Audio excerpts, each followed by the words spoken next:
listening to Rocket Shop Radio Hour here at Big Heavy World on the Radiator. I'm your host, Abby BK, and with us in the studio today, we have Ava Sophia. How are you? I'm good. It's good to be here. Yes, welcome back. Ava was in here not too long ago, but we're excited to have you here to do some performing for us. Thank you. So, yeah, how have you been? How has your music been going along these past couple of months since at least I saw you last? Yeah, it's been going well, still slow going, adjusting to the Vermont music scene, but every step feels positive and I feel like I've met some really great people here. Totally. Yeah. No, I've been following you and I see you've been playing some gigs and, making your way into the scene, which is awesome. Yeah, here and there. Yeah. Any specific places or like gig spots that you've been enjoying? I feel like that's like a question these days since unfortunately some are kind of shutting down in Burlington. Yeah, for real. But I have loved playing at the Venetian Soda Lounge. I love that they seem to like attract natural audiences. They pay their performers pretty well. And I just feel like they just do it really well. You feel great when you're in there as a performer. Yeah. And most recently, I sang backup for an artist at Monkey House, which was also super fun. I love their little stage in the back. Fun. Who was the artist at Monkey House? Aquamosa. Okay, I'm not familiar with them. Oh my God, they're so great. The show was completely packed out. It was their album release. Oh, very fun. Yeah. Monkey House is a great venue. It's like they have some pretty big acts that will roll in there that you wouldn't expect. Yeah. But cool that you have been integrating. So tell us a little bit more about when you got started with music and like what your musical overview history of Ava is. Yeah. Let's see. Well, I have always, for as long as I can remember, been singing.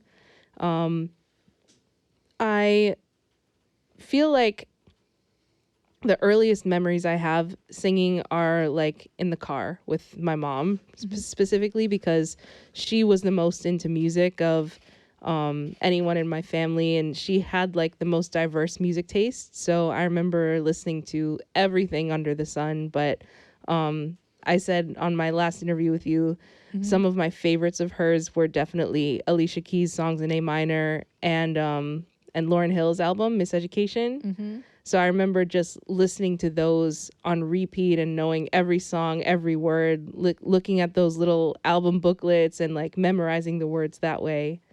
And yeah, I think that's somehow like I didn't really have anyone in my family or close circle who was all that musical. So I don't really know why I gravitated to singing and performing, but I always did. And as I got more serious about it, I attended a performing arts high school in Boston called Boston Arts Academy. And that's where I got a lot of my more professional training in like improvisation and theory and all those things. And I was part of a lot of different ensembles. And that's when I started writing my own songs.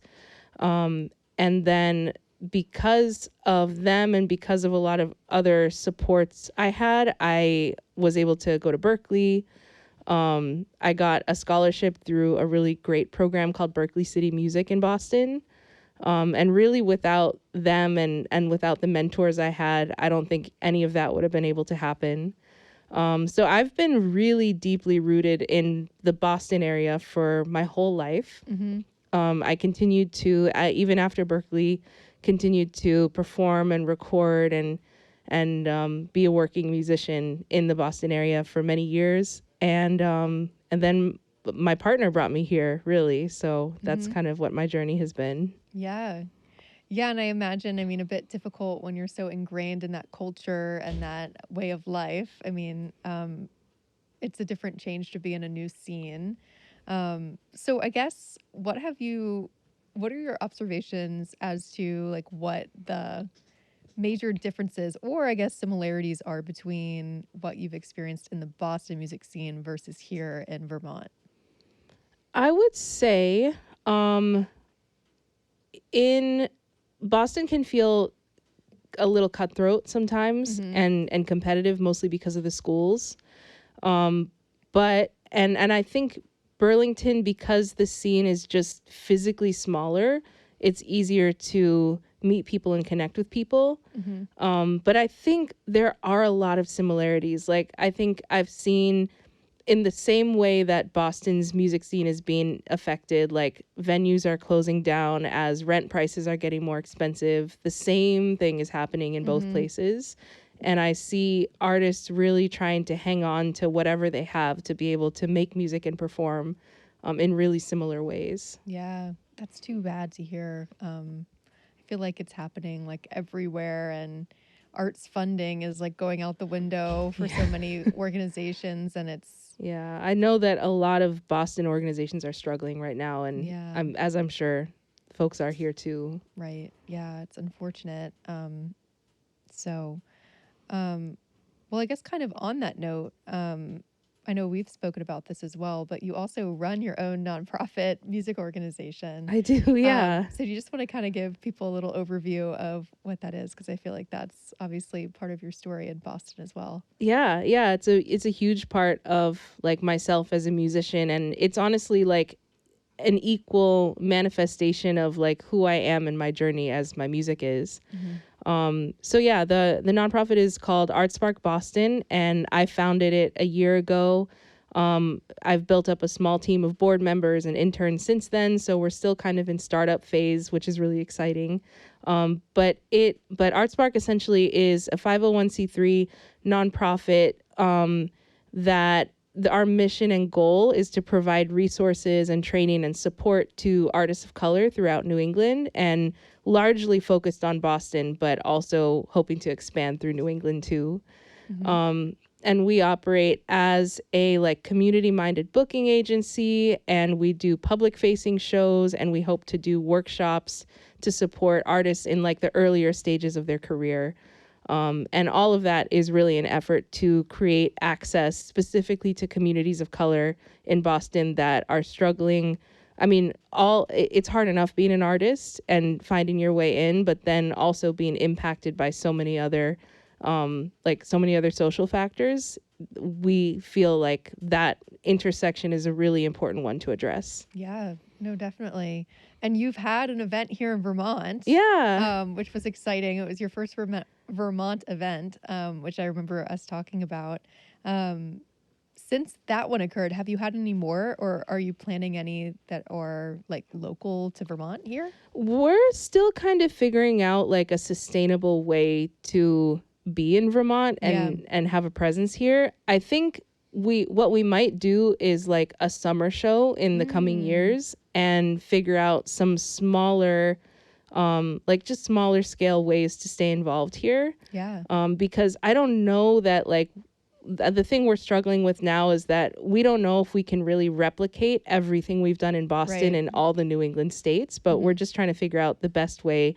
We would love to be a part of making connections between artists in Boston and artists here. I think that could be really meaningful, but we're still figuring out what that looks like. Yeah, that's exciting. I feel like it would be nice to have a consortium of like a network of people to all like integrate with each other throughout New England. So exactly, yeah. Yeah, it's cool that you are expanding. Very exciting.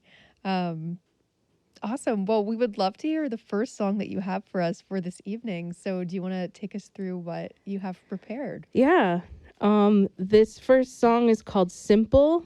I wrote it in a long time ago. It must have been around 2018. And what I usually say about this song is that I tend to be an overthinker, and especially my lyrics, I tend to like think so deeply about every word. But this song, I just wanted it to feel light and easy and like the title, just simple. So here it is.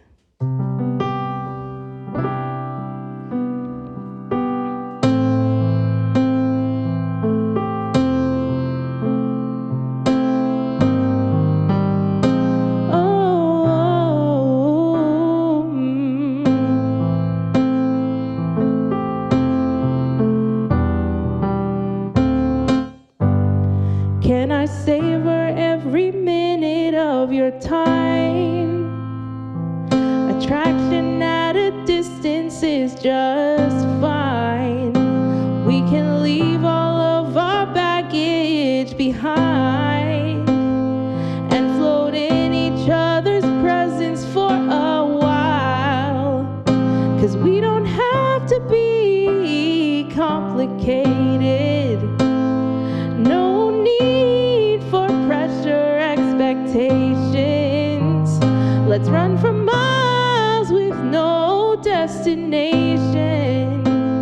just to feel the sensations. 'Cause you're so simple, oh, oh, oh, oh, oh. You're so simple, oh, oh, oh, oh. You're so simple, oh, oh, oh, oh, oh. You're so simple. Too many times I've been left feeling insecure, broken and undone with nothing more. But you got me losing track of time and dancing on cloud nine and forgetting my own words. 'Cause we don't have to be complicated. No need for pressure, expectations. Let's run for miles with no destination. Just to feel the sensations. Oh, you're so simple. Oh, oh, oh, oh, oh. You're so simple. Oh, oh, oh, oh. You're so simple. Oh, oh, oh, oh. You're so simple. Said you're so simple. Oh, oh, oh, oh. You're so simple. Oh, oh, oh, oh. You're so simple. Oh, oh, oh. You're so simple.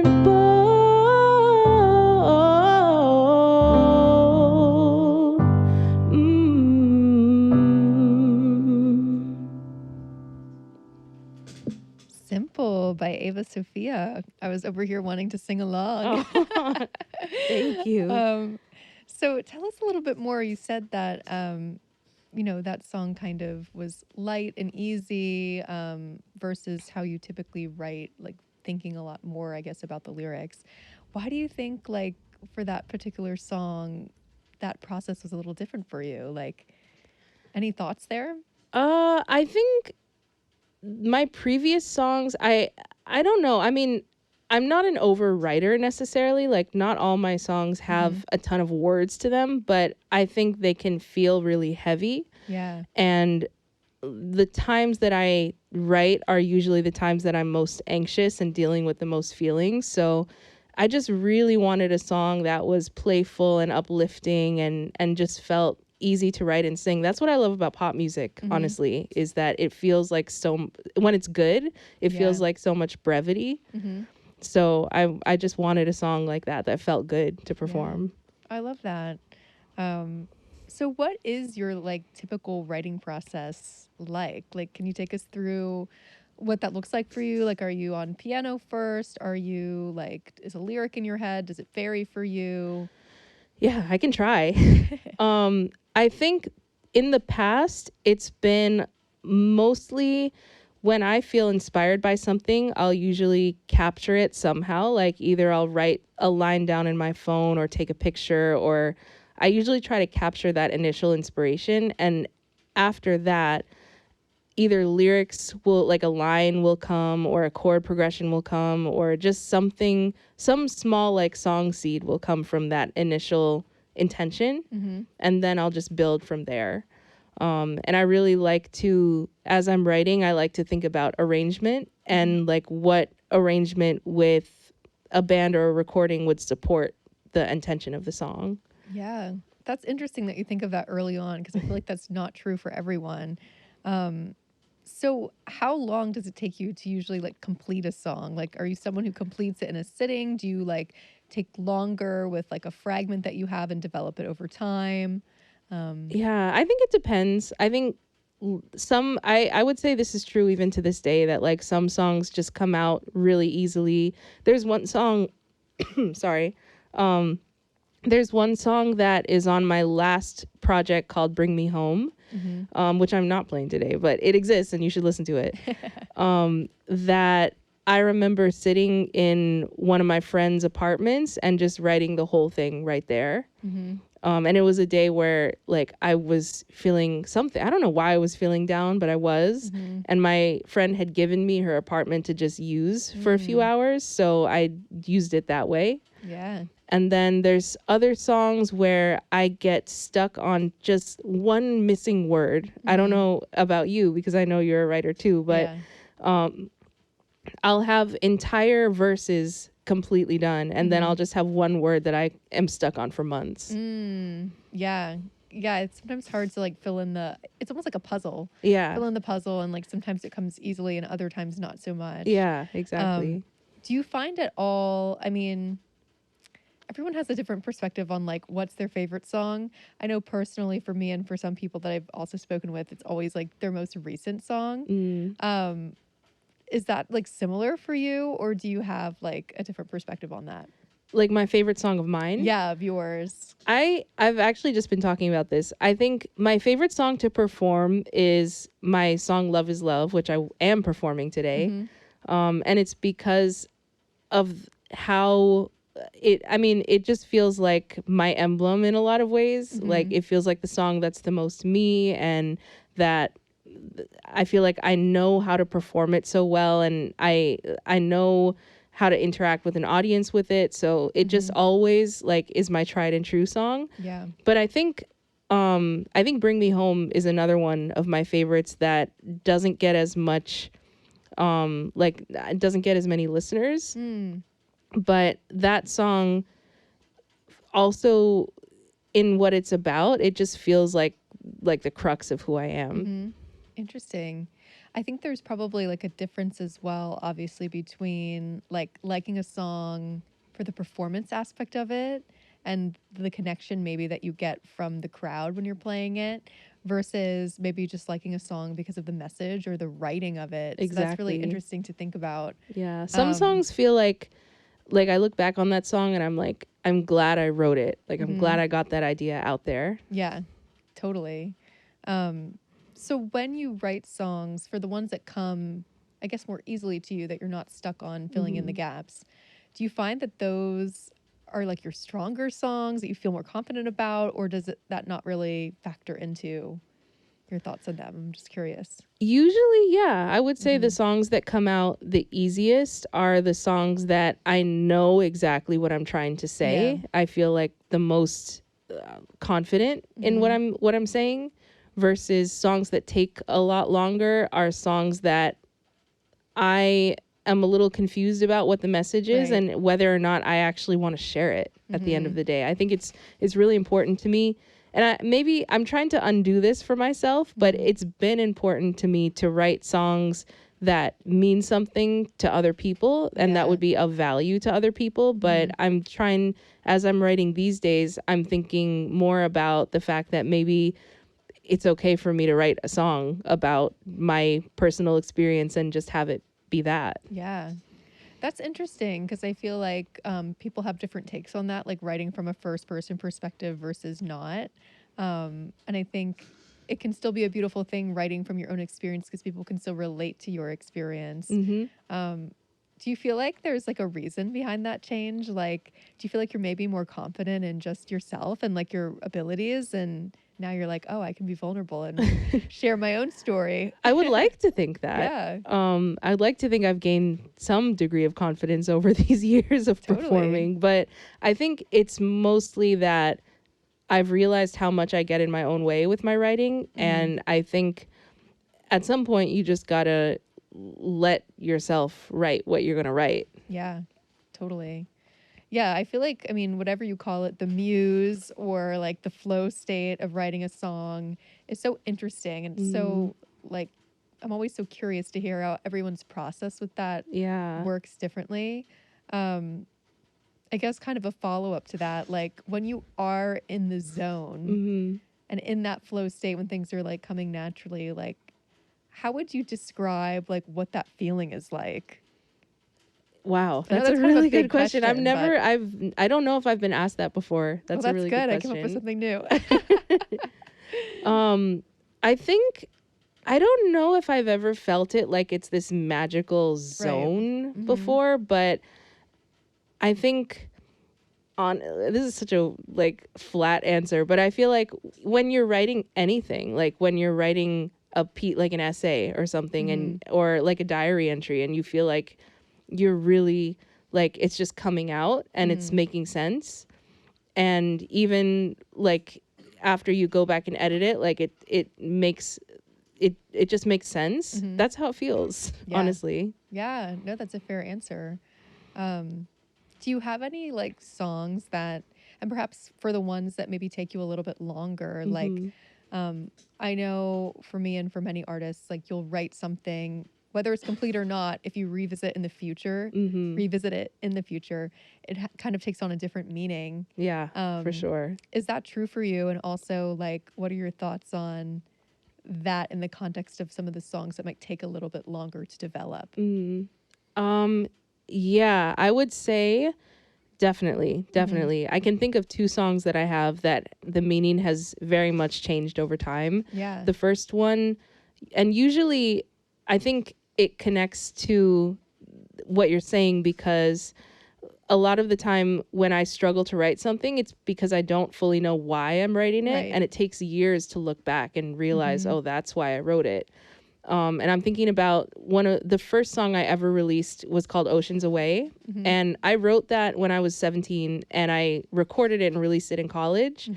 And I didn't really know why I was writing it when I was that young, but I was. But now and that song is kind of about a breakup, separation. So now I look back and I'm like, I didn't have any relationships at that point to reference, like, what was I talking about? And I start thinking about like family and other influences. So yeah, sometimes it does take a while to reflect back and realize why you struggled through writing something. Right. Yeah, that's fascinating. I mean, maybe you're also like predicting the future. Like, I don't know, you're forecasting something to be through your writing. Who knows? I like that idea. Yeah, you're magical. It is a magic state. Awesome. Well, we would love to hear your second song. So take us away. This song is called Love Language. And I guess in the same kind of thought, like, this is a song that I wanted to feel light and playful, because I just like I thought about the love language concept and just wanted to write a song about it. So that's what this is.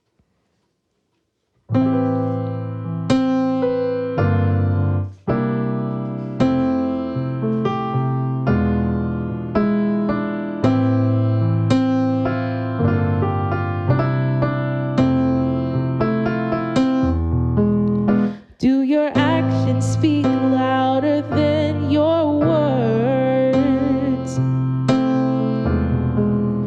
Or would you rather just be heard? Are you the type to love out loud? I know you are. Or is subtlety what you're about? 'Cause I want something real, something deeper than pleasure, to give you all that you need. Comes with time and effort. Oh, trust and communicate. Listen, reciprocate. Let your fears turn into faith, to love you in all the right ways. 'Cause I need you to simplify, educate, baby, help me translate. Take your time to explain. What's your love language, babe? I'm trying to learn it. How do I love you right? I wanna earn it. I need you to talk to me, walk with me, open up your heart, build a bridge and jump across with me. What's your love language, babe? I'm trying to learn it. How do I love you right? I wanna earn it. I need you to talk to me, walk with me. Said talk to me, walk with me. I need you to talk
I'm trying to learn it.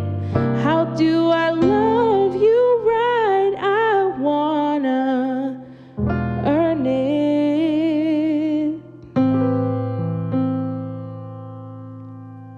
Love language. I Thank love the you. concept of love languages. I know, right? Me too. So what are your top love languages, if you don't mind us asking? Oh yeah, definitely. I love answering this question.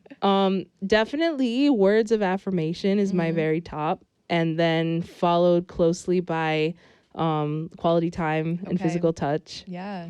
Not to shade anyone, but I don't understand gifts as a love language. Yeah. No, That's like my enough. very bottom. Yeah, no, I'm the same way. It's interesting how everyone is different though. And your song is so true. Like you have to learn someone else's love language in order to love them correctly. So so in terms of what you're writing these days, how has that process been as of late? I mean, you're very busy doing amazing things. Have you found time for writing? Like any like new songs you've been working on? I'm starting to. It's been a while since I've felt really good and comfortable writing new stuff, but lately I have felt like I can finally kind of see a project coming together. Exciting. Not to jinx it. Yeah. And I think I have like different pieces of songs written, and something I've considered a lot is bringing more songwriters into the picture. I've had some experience with writers' rooms, and I love it every time, like just sitting and being with other writers and making stuff together. So I would love to make that part of whatever this next project is. That would be cool. Yeah. And any like, I don't know, ideas on what said project would be? Like, you said that you've been sitting on a couple songs maybe for it. Any more thoughts there as to like what it might develop into, like an album? Do you have like a concept? Is there like a recurring theme among some of the songs? I think I will say I think it would be like a short album with probably I'm hoping to get around 6 songs. Nice. And I think I guess I'm still trying to formulate like how to say all this, but I'm feeling like I have begun to explore concepts around growing up and past, present, future, and like the anxiety of growing up. And I think I kind of want to extend, like I love how my last 2 projects were like reflections of who I was at that time. Yeah. And I really want this project to be a reflection of the kind of adult who's becoming an older adult. And I think the concept of like making choices has been pretty prevalent in my writing. Like, what does it mean to make choices, conscious choices, good or bad, and like have to live with them? Yeah. Wow, that's really interesting. I feel like that's so true that albums really are like a, I don't know, a point in time. Like they all have their own vibe and like, yeah, it could really explain like where you were at during that time. So that's cool that you're kind of coming to some realizations on how to package this next era. Thank you. So aside from writing, you're now offering music lessons, correct? Yeah, I am. So tell us a little bit more about that and why you started to offer those here. Yeah. Well, I guess in all transparency, it's because I made a decision in my personal professional life to kind of shift from like a 9-to-5 situation to being a full-time working artist, which is something I've done in the past in some ways, but not as prepared and not as informed as I am now. So opening my own like private lesson studio has been part of that. Yeah. And I've done a lot of education stuff back in Boston, like teaching residencies in schools, and doing like programs at nonprofits and stuff. And I really hope to do a lot of that similar work here too. Very cool. So I know that it like launched not that long ago, like officially that you've been promoting it here. But have you had like any students or like any like age groups that you would want to target or like open to anyone? I'm really open to anybody. I really love I have had the most success with like especially young women and girls who are looking to like be singers and who can kind of look at me as a role model. Yeah. So I would love, if there's any students out there who fit that description, I would love to work with you. Yeah. Oh, I love that. How do you feel like your style is like as a teacher? Like, obviously I've talked to you about like Ava as a musician, Ava as like a nonprofit leader. But tell us more about like how you would describe you as like a teacher and what your teaching style is like. Oh, that's such a nice question. Yeah. I would say my style focuses a lot on contemporary music. I don't teach classical. I've only really been trained in like jazz and then every style forward. So it really focuses um, on the elements that make up contemporary music. I think improvisation being a big one. And I really care a lot about making my lessons like student centered and based on intuitive, like learning intuitively, I guess. So, which is why I have such a big focus on ear training and improv. But it really matters to me that students are connecting what they're learning to like real life examples and music that they love and the music that surrounds them. So I love bringing in examples of music that they love and working on songs that mean something to them, and then using that as kind of a gateway to teach them about like how those songs came to be. Yeah, I love that. I love the approach of kind of getting to know your student and what appeals to them and focusing what you're teaching around that. Yeah, I was really lucky to grow up with a lot of educators who took a similar approach. And as I'm teaching more, I'm realizing how unique that is. I think there's a lot of music teachers that are very much like by the book Suzuki method sort of teachers, and which is fine for some people, but I think a lot of people in their musical journeys are looking to just to be seen and heard. Right. And kind of develop their own niche, their own personality. Well, I think improv is really interesting that that's something that you teach, because I think that's something you learn one way or another as a musician when you're up on stage and you're nervous and you mess up or whatnot. Like, how do you improv and get through those moments? So kind of to go along with that, how do you feel like skills like improv or some of the skills that you're teaching your students are benefiting them outside of just like their musical world and abilities? Oh my God, I have to talk about this all the time for like Art Spark's sake. But I think that learning music, I think for a lot of students and a lot of young people gives them purpose and gives them direction. But aside from that, I think music teaches a lot of like very fundamental socio-emotional skills, like teamwork is a big one, listening is another one. I think like improvising is another one, like having to be creative on the spot, and just in general finding creative solutions to problems. I think those are things you learn from any art discipline, but music especially. Yeah, that's so true. I love it. Are there any like skills in there or maybe other ones that you didn't mention that you feel like, I don't know, have served you the most just in your everyday or who you are now outside of just being a musician as well? I think for me, the biggest one is confidence. I think as a young person, I didn't really have any outlet to like develop who I was until music. And I think I've noticed this with a lot of students, that getting up on stage, even forgetting even what they're performing, but just getting up on stage and having to introduce yourself and own who you are in front of a bunch of people, like that is building confidence in itself. And I remember that experience doing a lot for me as a young person. Yeah, it's totally nerve-wracking. I remember reading something about like people's like biggest fears, and one of them is like public speaking. And I mean, very similarly, just like being on stage in front of a lot of people is like, I don't know, it's an intense feeling. It's a lot to like work through. And I so agree that there's a lot of like skills and lessons that you learn through those experiences that extend beyond just your musical abilities. Definitely. And like the artist development side of it all too, like not only having music that you make, but being able to talk about it and explain it to other people, and taking something so vulnerable and making it public, like that's a confidence builder, I think. Yeah, totally.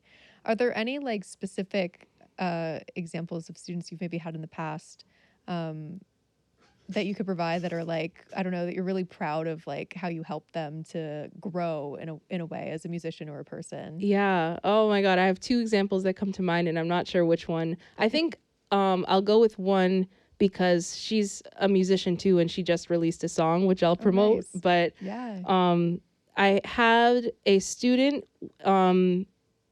I guess at this point, she's in her last year of college now, which is crazy. Gosh. But I met her when she was 17, so it has to have been 5 or 6 years ago. And she was just starting to take music very seriously at that time. And I met her through an org that I was working for in Boston called Zoomix. They're wonderful. Check them out.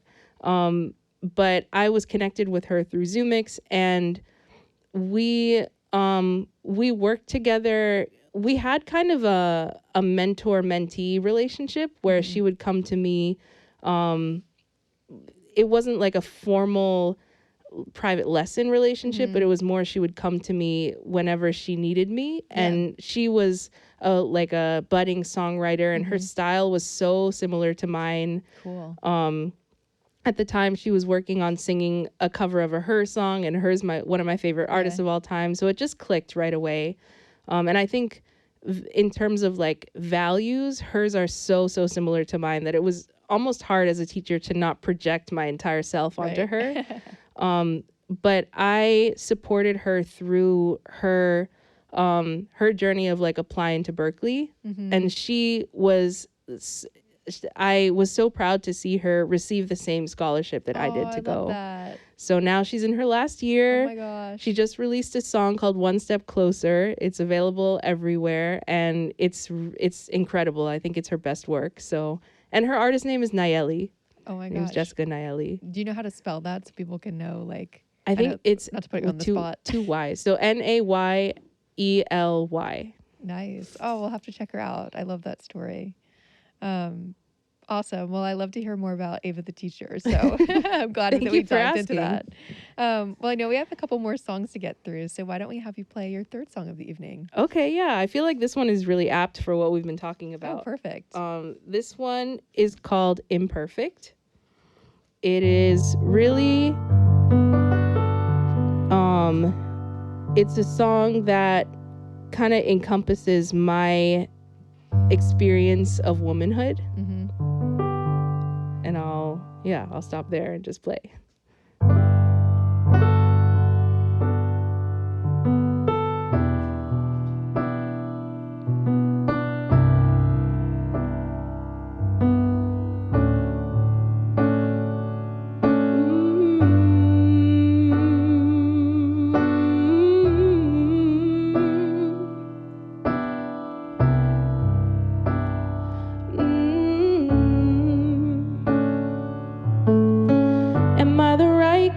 Pretty? Do I talk too much? Voices that live inside convince us we're not enough. No, a greater change will satisfy pressure to be something more. 'Cause perfection is a sickness that no pill can cure.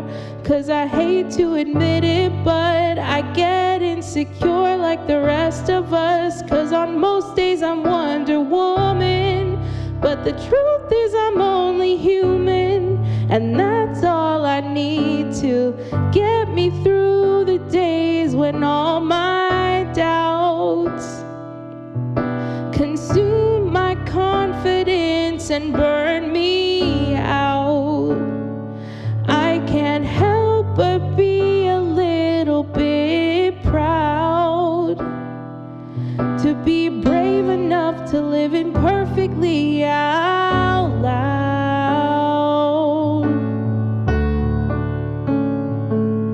No woman can be everything to meet the status quo when she's defined by what she wears and put down for what she knows. So forget arbitrary standards, throw expectations away. Let's quit playing by the rules of someone else's game, 'cause I hate to admit it, but I get insecure like the rest of us. Most days I'm Wonder Woman, but the truth is I'm only human, and that's all I need to get me through the days when all my doubts consume my confidence and burn me out. I can't help but be a little bit proud to be brave enough to live imperfectly out loud. Oh, 'cause I hate to admit it, but I get insecure like the rest of us. Most days I'm Wonder Woman, I'm only human, and that's all I need to get me through the days when all my doubts consume my confidence and burn me out. I can't help but be a little bit proud to be brave enough to live imperfectly out loud.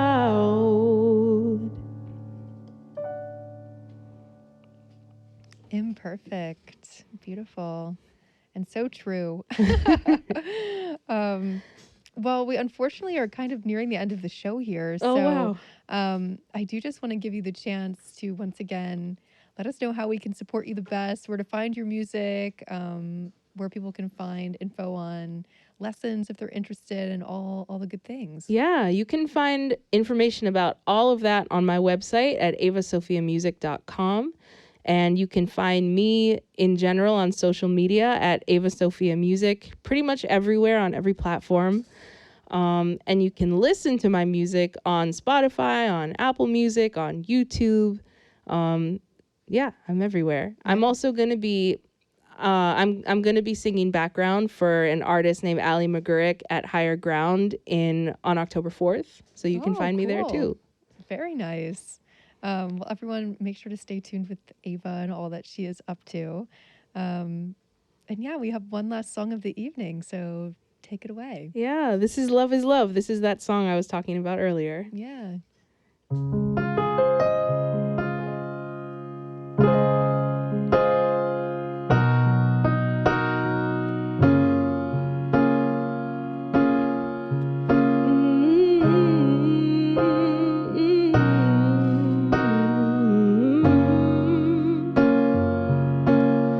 Learning to live, learning to grow, give all you have to give, and let your worst part show. We create joy and endure pain.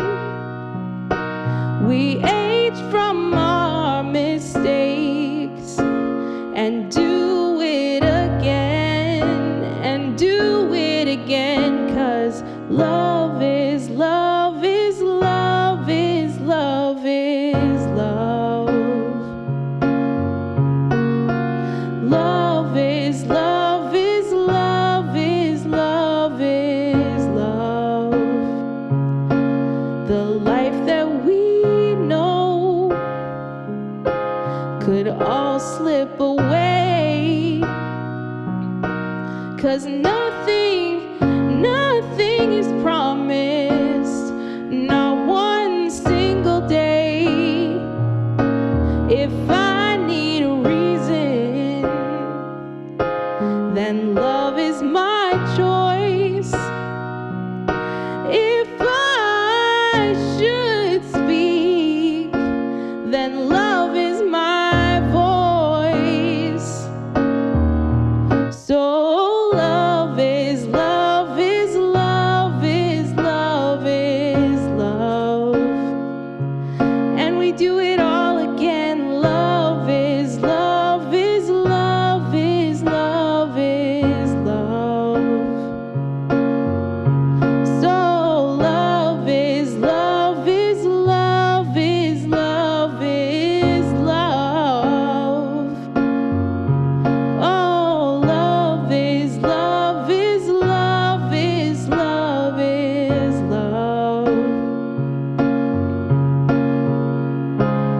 to say thank you to Abby and Big Heavy World, and also everyone here who helped put this together. Again, my name is Ava Sophia, and I guess you can catch me next time. So love is love is love is love is love. Oh, love is love is love is love is love. So love is love is love is love is love. Oh, love is love is love is love is love. Ava Sophia, everyone. What a way to end. I love that one. No pun intended.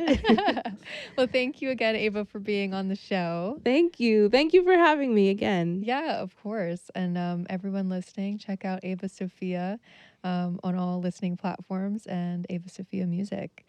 But yeah, everyone listening, thanks so much for tuning in tonight. Next week, there will not be a Rocket Shop as it's the first Wednesday of the month, but we will be back on the 8th of October with the Champlain Shoregasm, who are awesome and are returning back. So make sure to tune in then. But as for now, this has been Rocket Shop Radio Hour. I'm your host, Abby BK, and we hope you have a wonderful day or night. We'll see you next time. Yay! I wanted to say it.